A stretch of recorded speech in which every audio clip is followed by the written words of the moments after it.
But this other story came about here, which is interesting to me, and I want to see what you think about this, Mike. But we got Andor season 2 coming out next week. We're 6 days away from it coming out.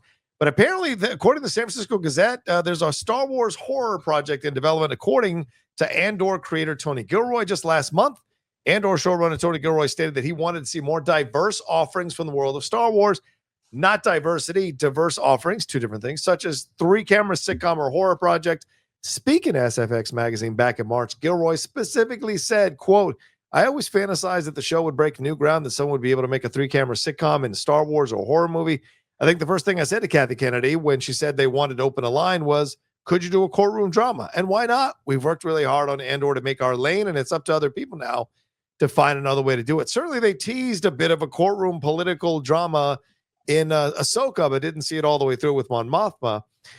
Business Insider recently caught up with Gilroy at red carpet premiere for the latest season of Star Wars and attempted to follow up on Gilroy's comments. And to their surprise, Gilroy revealed that he'd recently learned that a horror project was already in the works. They're doing that. I think they're doing it. I think that's in the works. Yeah, said Gilroy. When asked about the direction he'd like to see the horror project go in, Gilroy admitted, I'm agnostic about what should be done. I mean, I was riffing when I said, do a 3-camera comedy show. I was riffing, and sometimes riffing doesn't work with the Star Wars community, but the right creator and the right comment and the right vibe, you can do anything. The vast and ever-expanding galaxy of Star Wars long captivated audience with its tales of epic heroism, thrilling space battles, and the timeless struggle between the light and dark sides of the Force. However, a new wave of excitement and speculation is currently rippling through the dedicated fan base thanks to Gilroy's comments. The prospect of venturing into the darker corners of this beloved universe, specifically through the lens of horror, has ignited a fervent discussion about the untapped potential within the franchise. Imagine the chilling possibilities. Could we witness the iconic Jedi Knights facing a terrifying undead horde, their lightsabers clashing against shambling, reanimated foes in a desperate fight for survival? That sounds cool. Or perhaps a fallen Sith Lord, a figure steeped in malevolence and wielding the power of the dark side, might find themselves in the unexpected role of an anti-hero, forced to confront an even greater, more primordial evil that threatens to consume the very fabric of the galaxy. The narrative avenues that a horror-infused Star Wars project could explore are seemingly limitless, promising a fresh and potentially terrifying perspective on familiar themes and settings. Fans are eagerly anticipating whether this intriguing possibility will materialize into a concrete project, and the upcoming Star Wars Day on May 4th looms large on the horizon. So, Mike, we just finished talking Star Wars with Jeff and his scoop. So, your thoughts? Do you think a horror movie would make sense in the Star Wars universe? I have 2 kids. I have a 7-year-old and a 13-year-old, and they're both learning about money. And for me, I'm always trying to teach them to be responsible with money. Because where do you think kids learn the most about money? Is it their parents, their teachers, or Taylor Swift? No, it's not Taylor Swift. 81% of their kids say parents. 81%. I wish I learned that kind of stuff when I was younger. My dad taught me. I didn't listen as much. I didn't have this kind of idea. And that's what ACORNS does. This episode is sponsored by ACORNS Early.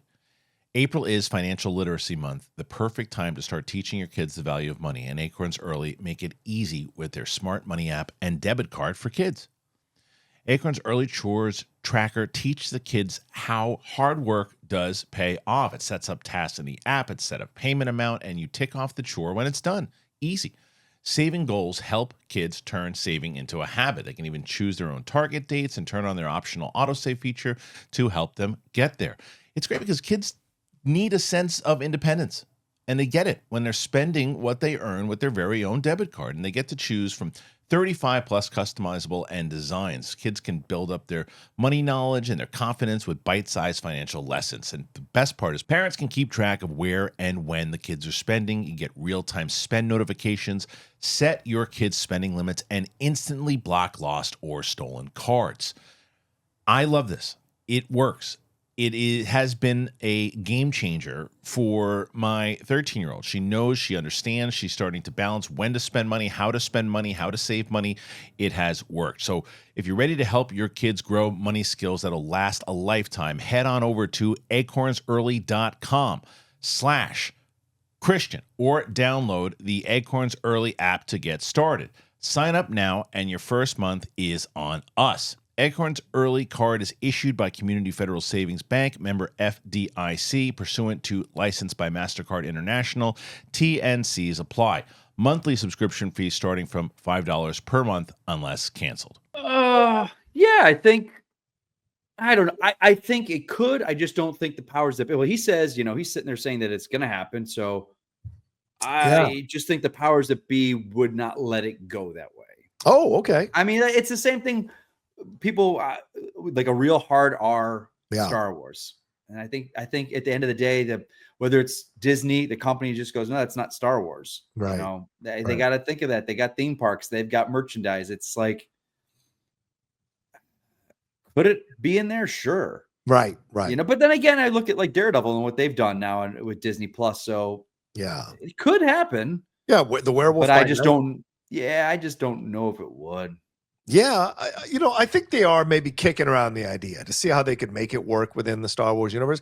Of course, it all depends on Kathleen Kennedy, right? If she's not sticking around, who's going to take over to be the creative person there and essentially the guiding hand there? So if that person thinks a horror is something they can explore, I mean, maybe they do a one-off like they have the Disney Plus specials for Marvel, where you have a one-off where the Jedi confront a couple of Jedi or some Jedi confront a city and a planet full of zombies, and for whatever reason they're in Star Wars. I mean, why not? I mean, if you can have clones, for fuck's sake, you can have zombies. Yeah, but then didn't they do in Ahsoka, like the stormtroopers were zombies at the end there? Yeah.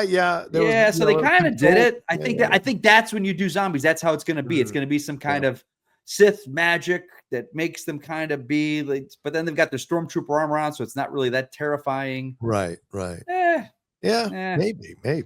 I mean, I see the success of Andor, certainly the first season. We'll see what happens with the second season. But the first season, and that got into some really dark themes, not horror, but some dark themes of rebellion and subjugation and an empire stepping on the throat and fighting back. But I just think when I look at it, the grand scheme of things, like for the longest time, and I think Lucas was doing it, it was going to be like a bounty hunter series, like focusing on like the outer rim, just bounty hunter. And then it's like, we're going to take that idea. We're going to make Mandalorian. I'm like, okay, all right. Yeah. This first season, this is kind of like an old Western. Right. And then 2 years later, we got Lizzo and Jack Black tearing it up. So it's just like, well, that idea of a really cool Western didn't really pan out.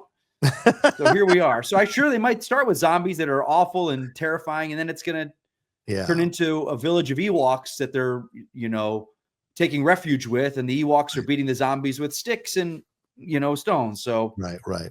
Very real possibility, man. Very real. I know. Yeah. Well, we'll see. I think it all depends, as you said, the powers that be, and if they'll be down with doing it. But we will see. But a lot of Star Wars news in the show today. So hopefully that gets you guys excited, because Star Wars Celebration starts in 2 days, Friday morning. It's kicking off with the Mando and Grogu panel. It's only an hour, but there are no rumors that they got to drop a trailer. They have got to drop it. If they don't drop a trailer, come on now. But I guess, is it still a year till the movie, or is it this Christmas? I think maybe this Christmas. I think it's later this year. I thought maybe I'm wrong. It was this Christmas. They've got to drop something from that movie. Yeah. No, it's next year. Sorry, it's coming out next 2026. Yeah, 2026. Oh, so maybe they won't drop anything. Right. Yeah. May 22nd of 2026 is supposed to be. So still over a year away. Wow. Well, maybe they won't drop a trailer. But just dropped on Twitter, the Mando 3 updates, at Mando 3 updates, said the Mandalorian Grogu trailer is ready to go and rumored to be released tomorrow. The source is Grace Randolph. So I don't know if that'll happen. I don't know if it will happen. Who knows? So I guess I better stay up till midnight for this other one. Can't have to content too much on the channel.